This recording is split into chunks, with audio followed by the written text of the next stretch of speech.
Srbija danas živi po principima Milanskog edikta. Njeni građani imaju ustavom i zakonima zagarantovanu slobodu veroispovesti ili, kako je car Konstantin pisao u Milanskom ediktu, pravo da slede i veruju bez uznemiravanja.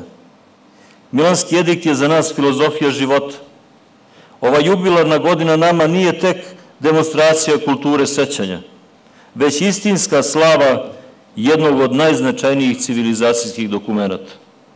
Za Srbiju, zemlju Konstantinovog rođenja, zemlju u kojoj se svaki vladar trudio da uz svoje ime nekako veže i ime velikog Konstantina, njegove poruke su aktuelne i svevremene.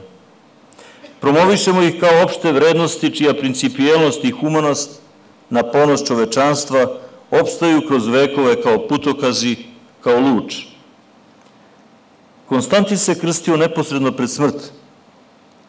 Moguće je da je uz sve zasluge koje je imao za hrišćanstvo smatrao da posle krštenja ne sme da počini ni jedan greh, a takvom iskušenju teško da bi i jedan tadašnji vladar mogao da odoli. Poneko od današnjih vladara mogao bi da se seti da je kršten u ranom detinjstvu, a da je prema drugim, često nepoznatim ljudima i čitavim narodima počinio više grehova od nekrštenog Konstantina. Svako neka veruje kako mu srce hoće.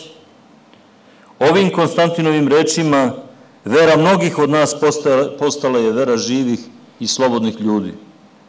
Tom njegovom porukom, izgovorenom za večnost i večerašnjom svečanošću, proglašavamo 2013. godinu godinom Milanskog edikta u Srbiji.